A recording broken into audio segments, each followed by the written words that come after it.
विलयन का क्वथनांक को हम लोग इंडिकेट किए टीएस से, तब क्वथनांक का उन्नयन विलायक के क्वथनांक माइनस विलयन का क्वथनांक, तब क्वथनांक का उन्नयन डेल्टा टीवी बराबर टीओ माइनस टीएस। यही आपका निकल गया क्वथनांक का उन्नयन। क्वथनांक का उन्नयन बराबर डेल टीओ माइनस टीएस। तो विलयन का क्वथनांक और विलायक के क्वथनांक में अंतर को क्वथनांक का उन्नयन कहते हैं। इस प्रकार आपका क्वथनांक का उन्नयन का परिभाषा और क्वथनांक के उन्नयन को हम लोग इंडिकेट करते हैं डेल्टा टीवी से। क्वथनांक में परिवर्तन डेल्टा टीवी, इसको हम लोग कहते हैं क्वथनांक का उन्नयन। तो क्वथनांक का उन्नयन बराबर विलायक का क्वथनांक माइनस विलयन का क्वथनांक, अर्थात डेल्टा टीवी बराबर टीओ माइनस टीएस। किसी जगह डायरेक्ट लिखेगा कि डेल्टा टीवी बराबर टीओ माइनस टी, जो इंडिकेट करके आप निर्देशित कीजिएगा उसी के आधार से आपको भागना। अब देख लीजिए क्वथनांक के उन्नयन। क्वथनांक के उन्नयन के संबंध में राउल्ट ने अब यहां से नियम का प्रतिपादन किया। अब किसके संबंध में? तो क्वथनांक के उन्नयन के संबंध में राउल्ट ने जो नियम दिया और उस नियम को विवेचना हम लोग देखिए। राउल्ट ने दो नियम दिया था और दोनों नियम को हम लोग डिस्क्रिप्शन करते हैं। दोनों नियम को आगे हम देखते हैं। अब देखिए, अब हम लोग क्वथनांक के उन्नयन के लिए राउल्ट का नियम पढ़ते हैं। तो राउल्ट ने दो नियम दिया था, ध्यान पूर्वक देखिएगा। उसमें पहला नियम क्या कहा था कि किसी विलयन के क्वथनांक का उन्नयन, किसी विलयन के क्वथनांक का उन्नयन, तब विलयन के क्वथनांक के उन्नयन को हम लोग सूचित करते हैं डेल्टा टीवी से। विलेय के सांद्रण सीएम यानी कि मोललता। मोललता हम लोग अगला टॉपिक में पढ़े हैं कि मोललता बराबर A इंटू 1000 बटे M इंटू बी, जहाँ A विलेय है, B विलायक है और M है जो विलेय का अनुभार है। तो मोललता के सीधा समानुपाती होता है, अर्थात डेल्टा टीवी क्वथनांक का उन्नयन डेल्टा टीवी समानुपाती होगा सी, विलेय के सांद्रण यानी कि कौन? मोललता। अब इस वैल्यू को हटाएंगे यानी कि डेल्टा टीवी बराबर कोई कांस्टेंट टर्म लाएंगे। तो कांस्टेंट टर्म लाया के बी क्यों लाया? क्योंकि बॉइलिंग पॉइंट है। इसको हम लोग कहते हैं मोलल उन्नयन स्थिरांक। इस केबी को कहते हैं, जहाँ केबी एक स्थिरांक है जिसे मोलल उन्नयन स्थिरांक कहते हैं। यानी कि इसको वैल्यू को हटाएंगे तो केबी इंटू सीएम, केबी इंटू सीएम। अब इस कंडीशन में कह दें कि यदि सीएम मोललता है जो एक हो जाए, मोललता एक हो जाए तो डेल्टा टीबी बराबर केबी हो जाएगा, डेल्टा टीबी बराबर केबी हो जाएगा। अब इस कंडीशन से आपका डेल्टा टीबी बराबर निकल गया केबी इंटू सीएम। हम जानते हैं कि मोललता बराबर, we know that,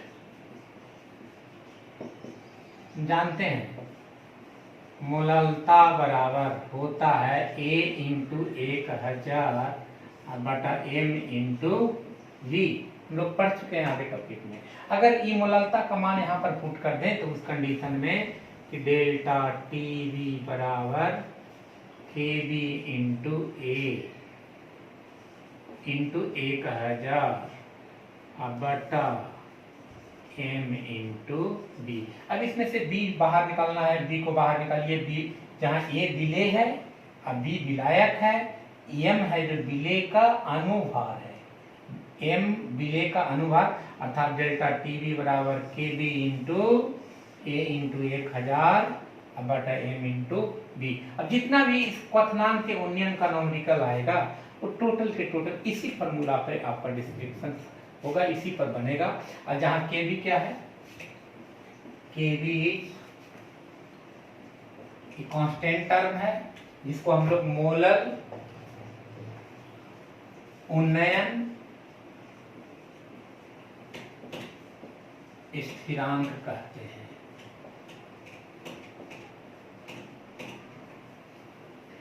इस प्रकार डेल्टा टीवी बराबर केबी स्थिरांक है, ए विलेय है इंटू 1000 इंटू बटा M विलेय का अनुभार है और बी आपका विलायक है।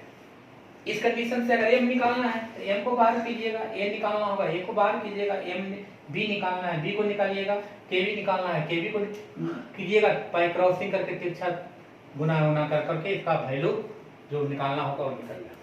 अब हम लोग सेकंड पॉइंट करते हैं। अब देखिए क्वथनांक के उन्नयन के लिए राउल्ट का दूसरा नियम, सेकंड लॉ, उसने सेकंड लॉ में क्या कहा था, विभिन्न पदार्थ अलग अलग होना चाहिए। विभिन्न पदार्थ की सम आणविक मात्रा, जैसे पदार्थ में आ गया चीनी, नमक, ग्लूकोज, अलग अलग पदार्थ है लेकिन मात्रा समान होना चाहिए। चीनी तो 100 ग्राम, नमक तो 100 ग्राम, ग्लूकोज तो 100 ग्राम। विभिन्न पदार्थ की सम आणविक मात्रा, एक ही विलायक लेकिन तीनों के लिए एक ही होना चाहिए। एक ही विलायक की एक निश्चित मात्रा में अलग अलग घोली जाए तो सभी विलयनों का क्वथनांक उन्नयन जो होते हैं वो आपस में बराबर होते हैं। मान ले कि 3 पात्र है, ध्यान दीजिएगा, इसमें 100 ml पानी है, 100 ml वाटर है, इसमें भी 100 ml वाटर है, H2O है, इसमें भी 100 ml H2O है। कैसे? विलायक की एक निश्चित मात्रा, एक ही विलायक तीनों में एक ही है, 100 ml water, 100 ml water, 100 ml water. विभिन्न पदार्थ की सम आणविक मात्रा, इसमें हम लोग 20 ग्राम चीनी डाले हैं, इसमें 20 ग्राम नमक डाले हैं, इसमें 20 ग्राम ग्लूकोज डाले हैं। विभिन्न पदार्थ अलग अलग हो गया, चीनी, नमक, ग्लूकोज, लेकिन मात्रा समान, 20 ग्राम 20 ग्राम 20 ग्राम।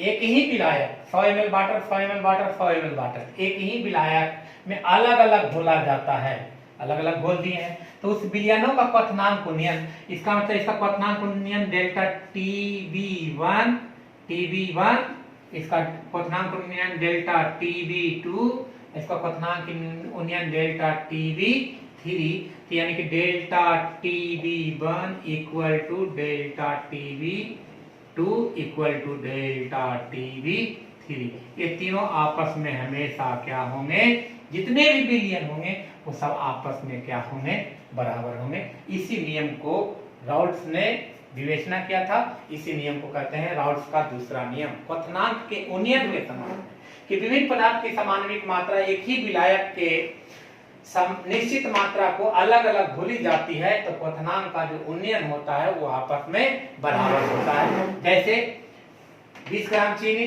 20 ग्राम नमक, 20 ग्राम ग्लूकोज, वाटर, विलायक तीनों में मात्रा समान है, एक ही है और 100 ml है, तो इसका कंडीशन में इसका क्वथनांक का उन्नयन, इसका क्वथनांक का उन्नयन, इसका क्वथनांक का उन्नयन तीनों आपस में बराबर होता है। इस प्रकार क्वथनांक के उन्नयन के संबंध में राउल्ट ने जो 2 नियम दिया वो दोनों नियम समाप्त हो गए। अब इस दोनों टॉपिक पर हम लोग अब इसका न्यूमेरिकल देखेंगे, तो न्यूमेरिकल हम लोग अगले घंटे अगले क्लास देखेंगे। That's all. आज हम लोग अब अनुसंख्य गुणधर्म का तीसरा पॉइंट, 2 पॉइंट आपका खत्म हो चुका, प्रसरणी दाब, बाष्प दाब का अवनमन। आज हम लोग पढ़ेंगे थर्ड पॉइंट जिसका नाम है क्वथनांक का उन्नयन। तो उन्नयन और अवनमन ऐसी समझ लीजिए, अवनमन का मतलब होता है कमी होना और उन्नयन का मतलब होता है वृद्धि होना। जैसे अगर हम पहाड़ के ऊपर से अगर नीचे की ओर ताकते हैं तो उसके बीच का जो कोण बनता है वो अवनमन है।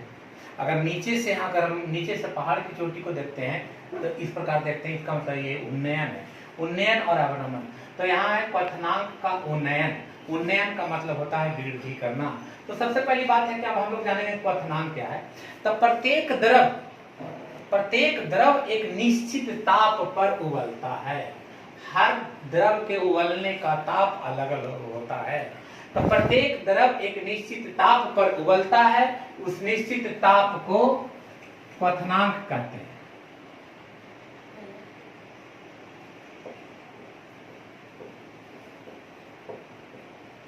प्रत्येक द्रव एक निश्चित ताप पर उबलता है, इस निश्चित ताप को क्वथनांक कहते हैं। इस ताप पर द्रव का बाष्प दाब वायुमंडलीय दाब के बराबर होता है। इस ताप पर द्रव का वाष्प दाब 760 mm वायुमंडलीय के बराबर होता है।